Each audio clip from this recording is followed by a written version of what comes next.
was Googling new treatments for cervical dystonia, and there's a YouTube video that came up with another cervical dystonia patient, and so I clicked on it and watched it, and then went to your website. You have a formal diagnosis of cervical dystonia? Yes, I do. And so was that from your GP or a neurologist, or? Originally was diagnosed in 1977 by an orthopedic doctor after searching for over a year on trying to get a diagnosis when I was 18-year-old. He said, that's the good news, you know what you have now. The bad news is there's no cure that we know of other than we can try different treatments like the physical therapy and some medications. But that was how it all got. And then it's been a long journey of 40 years, different things that I've tried. So you mentioned kind of a myriad of different providers. Have you seen a dental provider to help to see if that was something that would help as well? Yes, TMJ specialist down in Southern California. I think it was about 3 years ago. Again, I was searching, saw that he had some videos up on YouTube that a dental orthotic that was helping people with various things like TMJ and cervical dystonia. And so again, I contacted him, went down and had the whole treatment done, got an orthotic placed in my mouth, tried it. It seemed like I was getting some initial benefit. Some things were happening to my shoulder and my head, and I was encouraged and hopeful. So I went home, started trying to wear it faithfully, ended up falling off a ladder, breaking my wrist. That created its own swirl of stress in my life, and started to wear it. Didn't feel like I was getting very much benefit, enough to where it motivated me to keep it in. Because when I sit for very long periods of time, the pull, the gradual pulling to the right that it wants to do starts to become very uncomfortable for me. But getting up and moving helps somewhat. So other than the TMJ guy in Southern California, did anybody say, hey, this could be related to your bite or to your teeth? Nobody at all. He was the first person out of all the different doctors and I went to. I went to some chiropractors that tried some NUCA. So a couple of questions. I don't see your head wobbling. It looks more to me like you have a focal dystonia where you're just wanting to turn to, you said the right?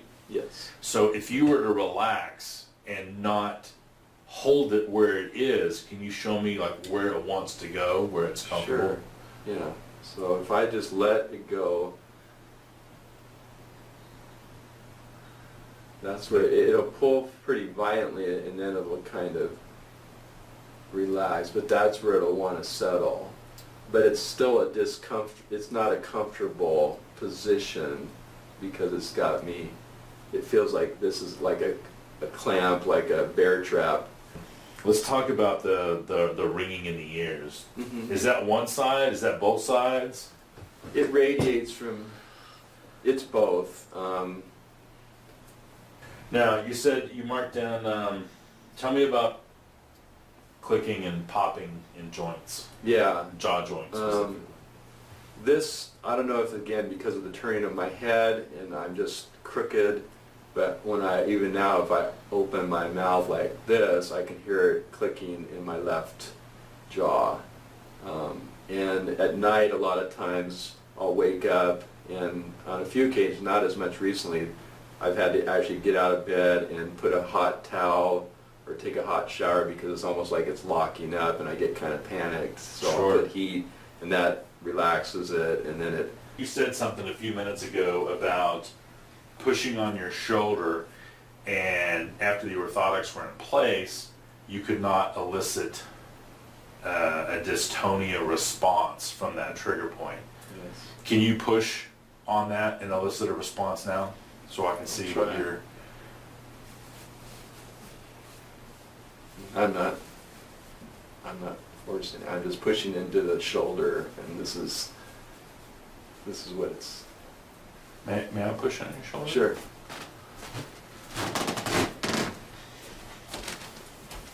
And my neurologist, when they give me the Botox injections, will do that to.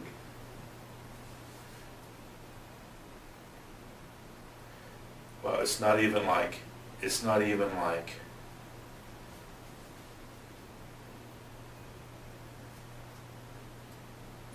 like there's a trigger point there. Mm-hmm. It's a very light touch that I'm. Mm-hmm. And it it'll jerk my whole arm almost.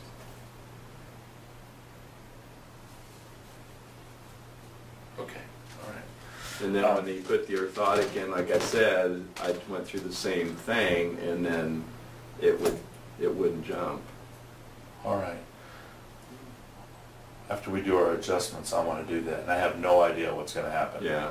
But It also does it, I think, on this side, but not as pronounced. okay. Just, All right. Do you have any questions before we get started? Because I'm ready to rock and roll.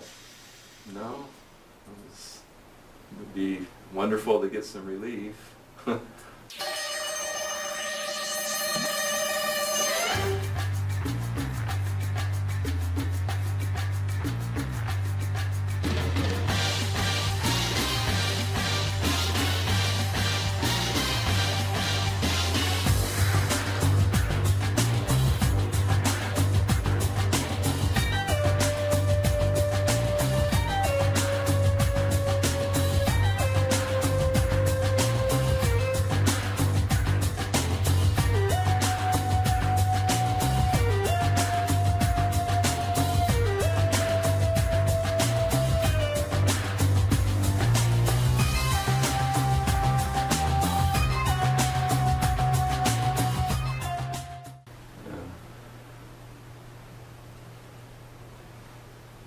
So some of that is instantaneous. Mhm. Some of that you just did, it's going to take a while. Right. So how does the bite feel when you close down? Like I said, I mean, before you did a little more on the left, it seemed like it was pretty even. Now when I bite, it seems like I hit my left, the back part first. It's not super bad, or I mean, it's not bothersome. It's just what I observe when I bite.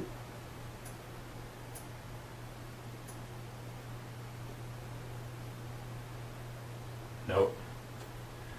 Your observations are incorrect, my friend. So they're not. It's not really doing that. It's just maybe the way I'm perceiving it. So yeah, We should do the shoulder thing and see if that's. well, touch it. See if it's.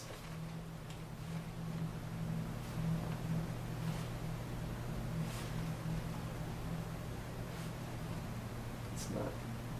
It's going some.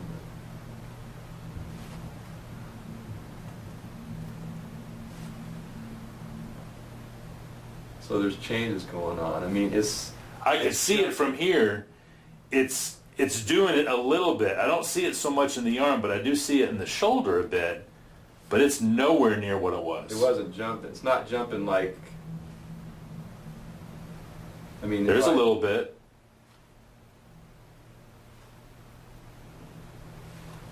It's weird though, because I'm touching in there and I'm actually feeling softer in there. I mean, it's usually just like a rock, and my fingers can actually feel. Interesting. You should touch it and see if it does, because I don't know if I'm making it. I'm going to do it the same amount of pressure that I had last time. A little something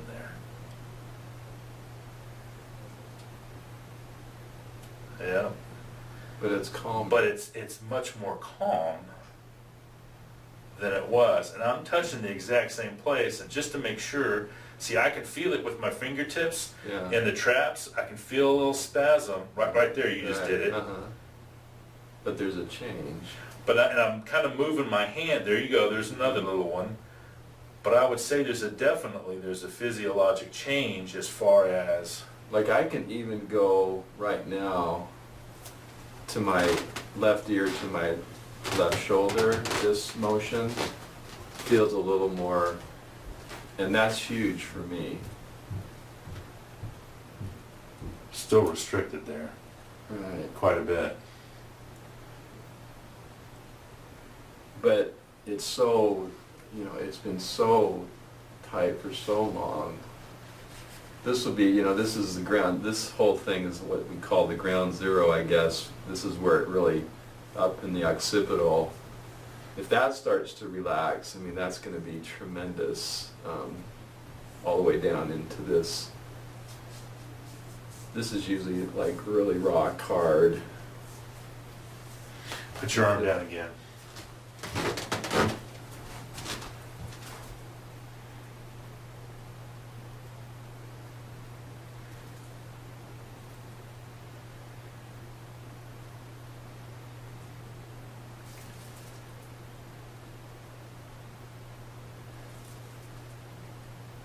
Oh, there it went a little bit. Because My friend? this is one of the areas that caused me so much grief, is this feeling of this shoulder wanting to pull up and touch my ear, and that's, when that is calm for whatever reason on occasion, it just seems like, then I'm a happy camper, and it seems like I described, my whole body being clenched.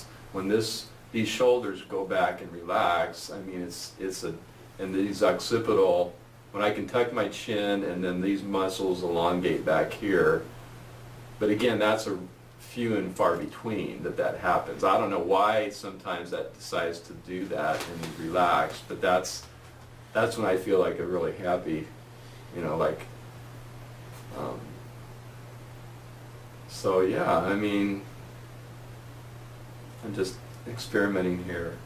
Because even this, I mean, for me, I think this is just me knowing my body.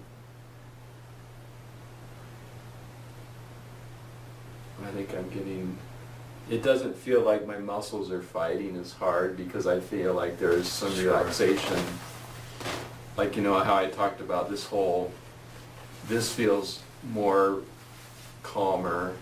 Which again, it's that whole feeling of domino. If this is calmer, like this is usually right in here, it's just, I can't even put my fingers in there. It's so tight.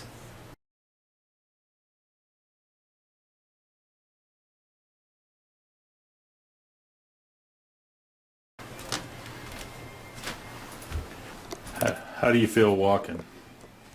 I feel good. I don't know if I've got more gait going, or I don't know. It seems like I have more.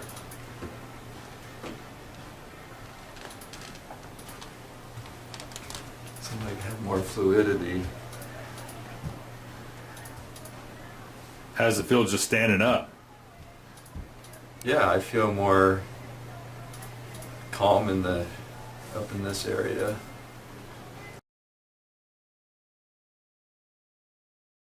Welcome back. Hi.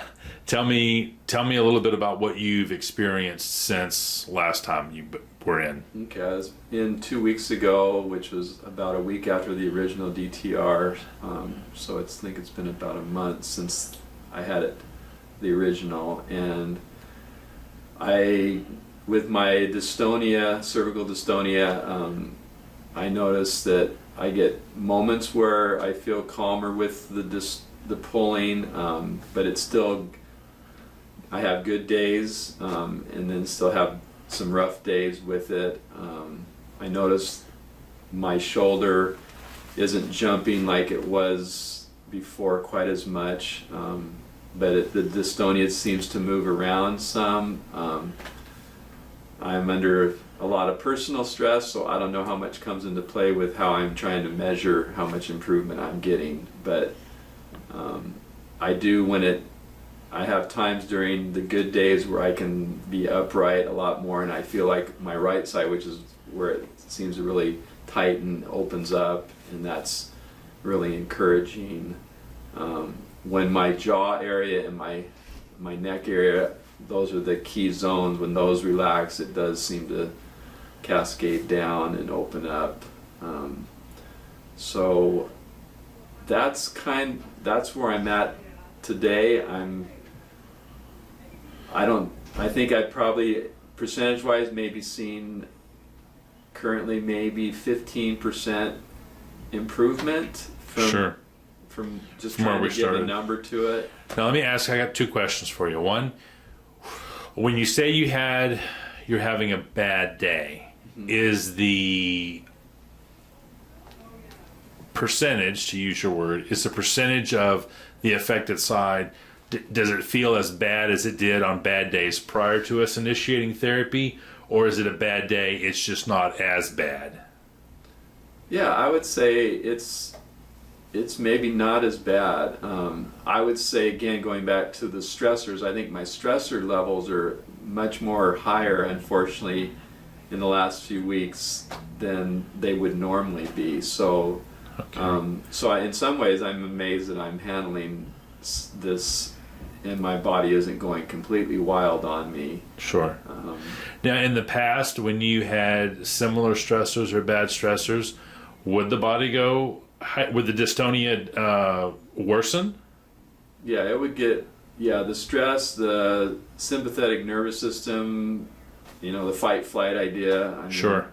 Okay, so one more thing. Would you try to elicit the jumping in the shoulder that we did beforehand? Okay, so beforehand, when I just came in, I push on this shoulder area right here, the right shoulder.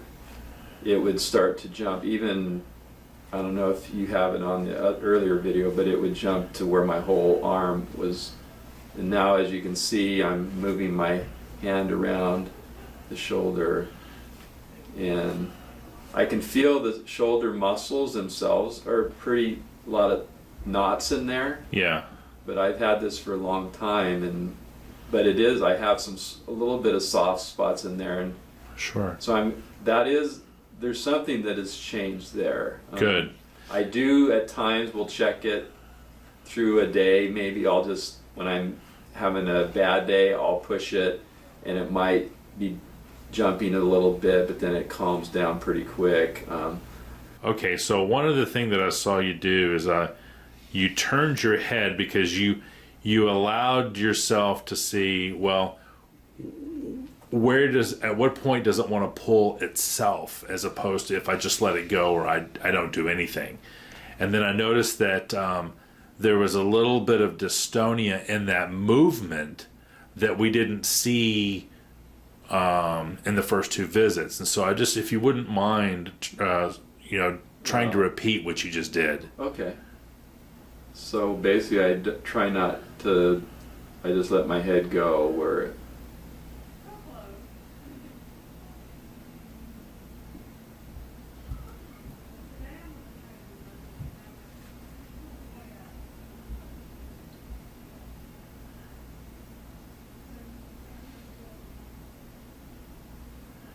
Okay, a little bit there in the neck muscles, it looks like.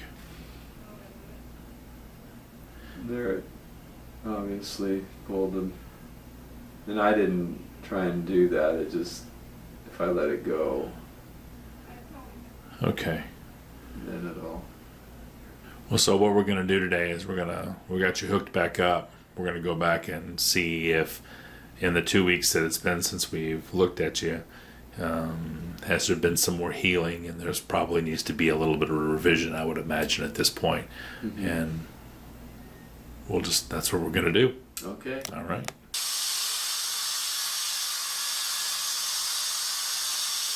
Want me to describe it? Yeah, I want you might as well get it on. Yeah, might as well. I just want you describing what you feel. So we just had our third DTR revision, and tell me what you feel. Okay. Am I on now? You're on. Okay. Uh-huh. All right. Well, I noticed about a minute ago, sitting here in the chair, as we were getting ready to turn on the video camera, that my right side, that big trap muscle that usually is cramped down, just kind of let go to some percentage to where I can tuck my chin, and it feels really, really good because I feel that stretch in that muscle group back there, and this, it radiates kind of down to the outside of my shoulder, and I can even feel it actually, when I think about it, my side feels more soft and not so cramped. So those are some observations just like 5 minutes after The revision. the revision. So try to elicit the response on your shoulder for me.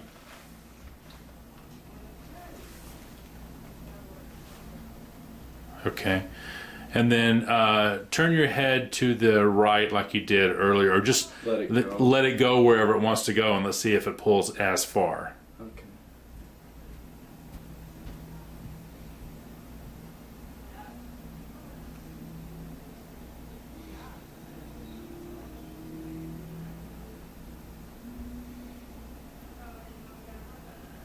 It's almost wanting to head to the left. It's kind of weird. It's definitely not, I'm just letting it want to go, and it's not wanting to take off. Things have relaxed a bit then.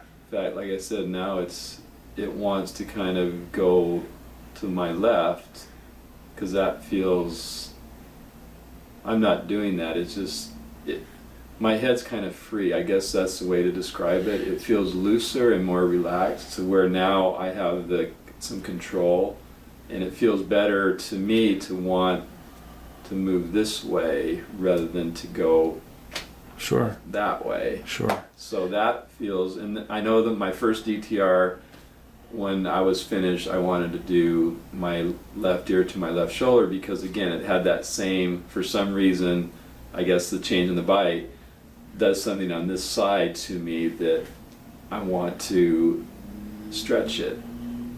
Well, it's not uncommon when we do revisions, even people that don't have cervical dystonia report, I have a bobblehead feeling, almost like my head just kind of wants to go Right. exactly like you're doing it now. And that's what I remember, the first revision, the original revision, I was kind of wanting, there's a desire to want to kind of move my head, because I have a little more control. I'm very cautious in my assessment, Sure, because sure. I've been through so long, and but there's definitely a noticeable difference right now from when I came in this morning here, as far as after the treatment, especially, and I can still feel when I touch it, even I can feel those muscles, that trap muscle, and it's still, there's knots in there, but there's more of a looser, and when I'll try to let my head go one more time and just see what happens.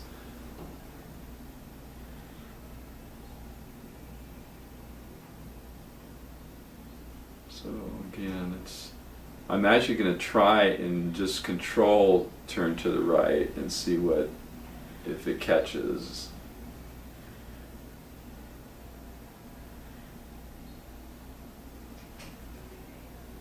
So I actually can, like I said, it's not perfect, but It's a heck of a lot better than it if I try was. and make it, I'm even going to see if it'll just try and get it to catch.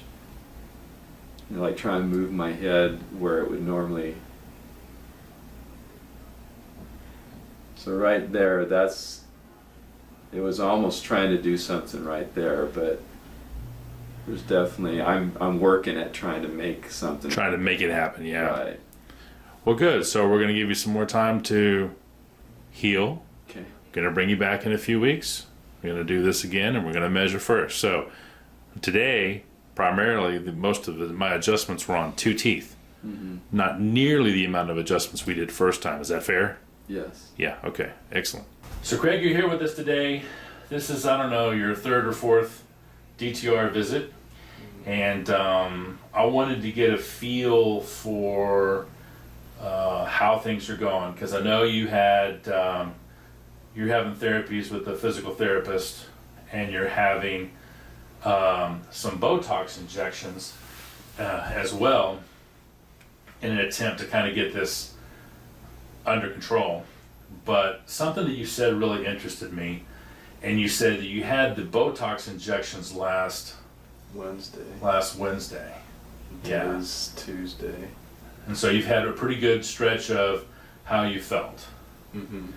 Now tell me about, you did say something about playing golf with your son and playing basketball. And I have to ask, and you played them back to back?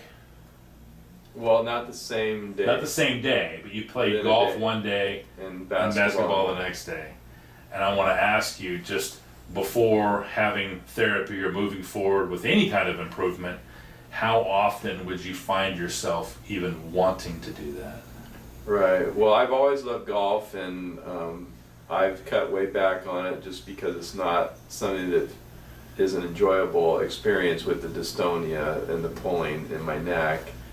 But last Friday, which is a couple days after I had the Botox, and I just was feeling good, so I asked my son if he wanted to go play 9 holes on a little pitch and putt, which isn't a full-size course, but you're using irons and par 3 holes, and we had a good time. I felt great just with my swing. I felt a lot of looseness in my torso, and shot 1 over par for 9 holes, which is probably a record for me, and that was great. And then the next day, it was a hot day, 90 degrees, but 5 in the afternoon, I just asked my son if he wanted to go out and shoot baskets and play a couple games of horse, and we did that. And again, that's not something I had probably shot baskets for probably 4 years, 5 years, ever had the desire, just because of the discomfort of the condition.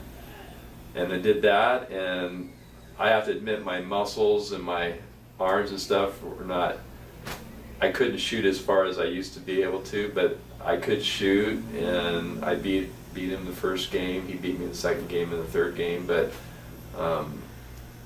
it was just a test. And then the next day I watched with golf and the basketball if I had any kind of rebound effect, and I didn't feel any negative. A little bit of soreness on my left. I'm a lefty. Shooting baskets, I felt a little soreness from using that arm, shooting it. Other than that, I still had a couple more good days with my neck and shoulders.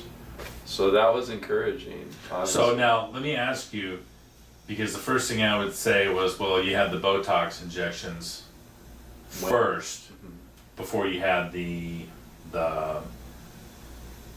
played golf and basketball, but you've been getting Botox injections for a while now. Yes. And so I guess the next question would be, before you had started the DTR therapy, were you noticing the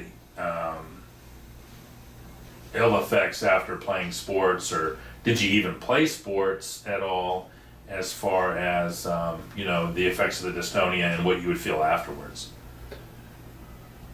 I was playing golf up to maybe once a week. I haven't played for several months, but I might play here and there off and on. But yeah, it was again not a comfortable experience usually when I would play. What was different was Friday is I think I did so well because I had the mobility in my body, and my head was calm and my muscles moved well. So whether that's again introducing the DTR plus the Botox plus physical therapy, yeah. If it's all intertwined, I don't really know what's working, what's not. I don't care if it's helping. And I think what I did that for was for me to try and see what I could do, and if that might help retrain some of my movements and get my body moving again. Because I think part of when you're locked in a condition like this, you tend to want to not move, and that's not necessarily the best either. Yeah. So I thought getting out, moving on a basketball court without being too abrupt, swinging a club without being too aggressive, could just help my body have to use itself. The muscles starting to use themselves, and that's why I'm doing it. Well, I think it's safe to say that no matter what you were doing, the synergistic effect of having a multi-practitioner attack on what's going on would greatly outweigh the benefits of just doing one thing. and seeing what would happen. So I think your approach is going to maximize your DTR results, and the DTR is going to, because we felt relaxation the first time we did it, the DTR is going to help the PT and the Botox with the relaxation of the muscles. We already know that, so good. All right, well, I'm going to let you go, and we're going to bring you back in here, and we're going to measure everything again, but we did very little refinement today, and it's probably one of the smallest revisions we've done. So it may have been just coincidence, that the bite's starting to level out, and you got a little bit more improvement. So, I keep sharing with me. I'm grateful that you are sharing with me and sharing with anybody who's got cervical dystonia to let them know that this very well could be part of the puzzle. Right. So, all right. Okay. Thank you.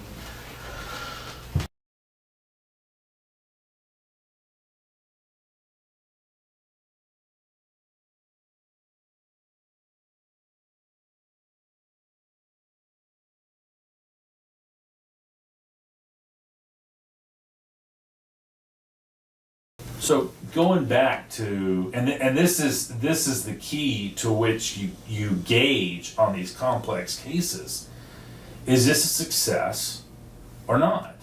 And so early on, you had days where you played golf, and then the very next day played basketball with your son, and you said, man, if I had done that before, I would have really paid for it, and I wouldn't have been able to do basketball the day after playing golf, or vice versa, or however the order went. So then the question then becomes, okay, so we still have symptoms. It's not a miraculous cure, but are you having more good days now than you were then? And without a calendar, maybe you wouldn't know and say, well, we always would like it to be better than what we currently have.